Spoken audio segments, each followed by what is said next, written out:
Bem-vindos ao Pode Crer na Bíblia. Hoje a gente começa uma análise mais a fundo da lição 8 do guia Bíblia Fácil Apocalipse. Isso aí, o tema é Duas Testemunhas Mártires. Exato. Vamos mergulhar no capítulo 11 de Apocalipse, que é fascinante, né? A ideia é entender quem são essas testemunhas, o que elas representam, tudo baseado na interpretação que esse material específico apresenta, tá? Seguindo a estrutura da lição, né? Lendo as perguntas, os versículos. Isso, e os comentários do guia. O objetivo é justamente entender a leitura que o material faz dessa profecia, ligando com eventos históricos, como a Revolução Francesa que o guia sugere. Bom, vamos lá desvendar isso. O guia coloca esse capítulo 11, assim, num cenário de batalha simbólica, né? Entre a palavra de Deus, a Bíblia e o ateísmo.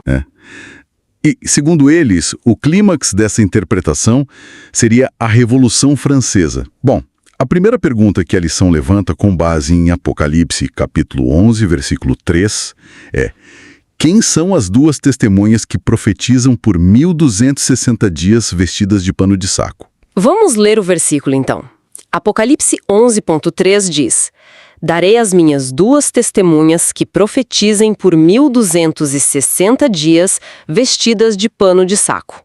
E aí, segundo o guia, quem seriam elas? Então, o material diz que elas representam o Antigo e o Novo Testamento. A Bíblia Sagrada, né? Ah, os dois testamentos como testemunhas. Faz sentido. Sim, e ele até cita João capítulo 5, versículo 39 para reforçar: Examinais as Escrituras, porque julgais ter nelas a vida eterna, e são elas mesmas que testificam de mim. E o pano de saco? O que isso simboliza? É símbolo de luto, né? De humilhação.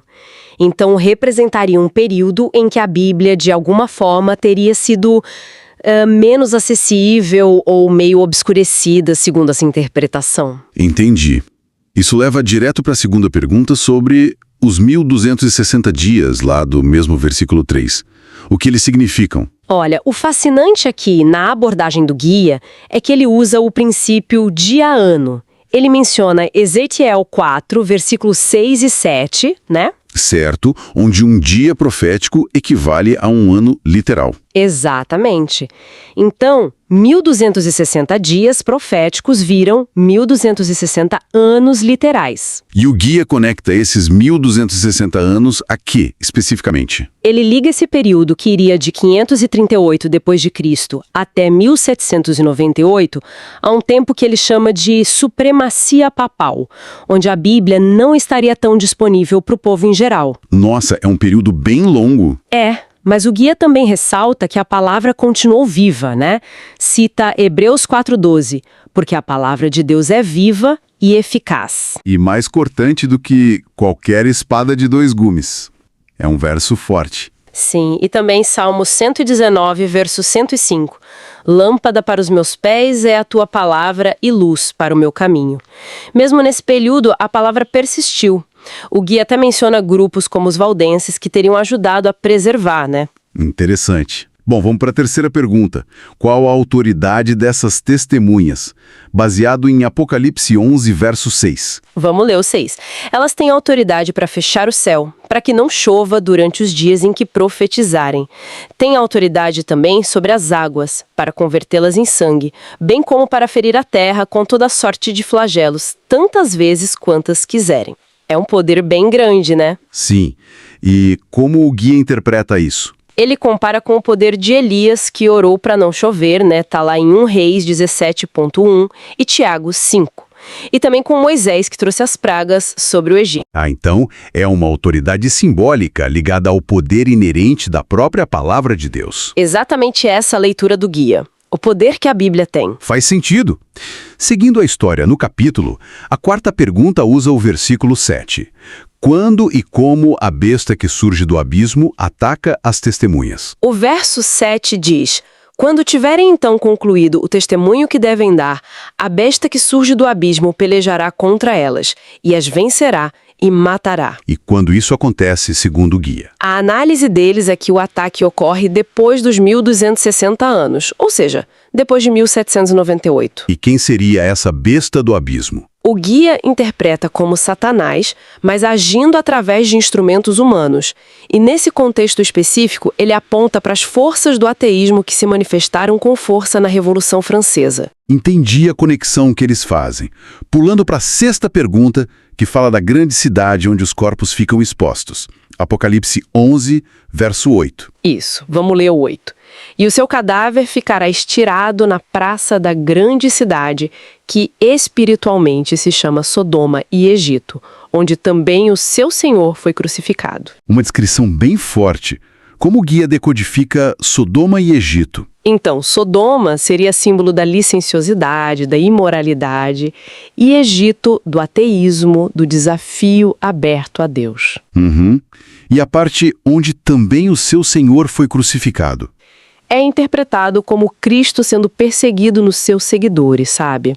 E o guia identifica essa cidade simbolicamente com a França, especialmente durante a Revolução. Ele até lembra de eventos como o massacre de São Bartolomeu, que aconteceu antes, mas como um histórico de perseguição naquele lugar. Certo. E a sétima pergunta que está implícita ali. Por quanto tempo as testemunhas ficam mortas? O versículo 9 fala disso. Sim. Apocalipse 11, verso 9.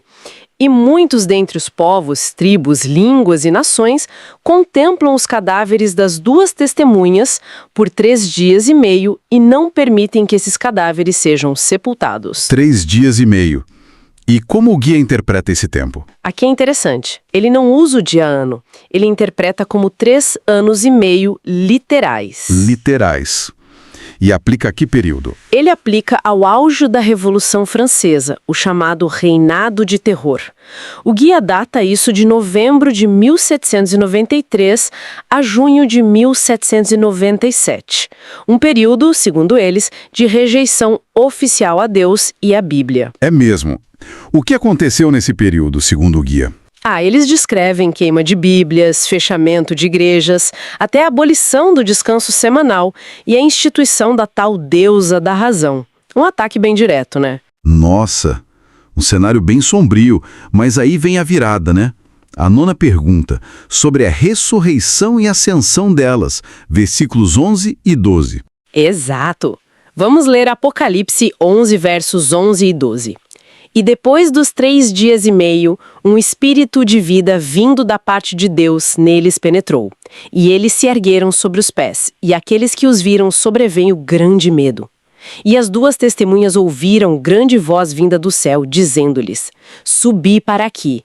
E subiram ao céu numa nuvem, e os seus inimigos as contemplaram. Aqui a interpretação do guia deve ser bem significativa, né? O que eles dizem sobre essa ressurreição e ascensão? Sim, aqui fica bem interessante mesmo. A ressurreição simbólica, para eles, marca o fim daqueles 3 anos e meio de terror na França, com a queda do governo revolucionário e a revogação das leis antirreligiosas. Então a morte acaba ali e a ascensão ao céu. Isso simbolizaria a exaltação da Bíblia que veio depois. A sua disseminação pelo mundo todo, que foi muito impulsionada pela criação das sociedades bíblicas. As sociedades bíblicas? Tipo quais? O guia menciona a britânica, fundada em 1804, e a americana, em 1816.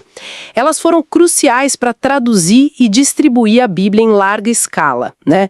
Um aumento, assim, exponencial. A Bíblia subiu ao céu no sentido de ganhar destaque e alcance mundial. Entendi. Uma leitura bem completa do capítulo, ligando tudo a eventos históricos específicos. Pois é.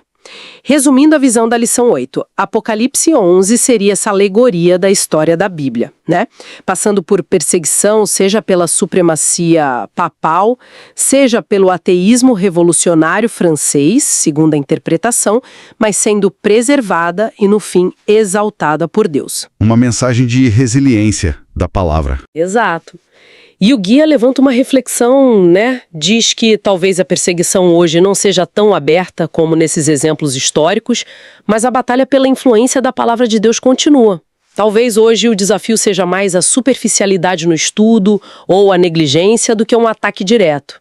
É a perspectiva que o material traz. Com uma reflexão importante mesmo. Bom, essa foi nossa exploração da lição 8 do Guia Bíblia Fácil Apocalipse.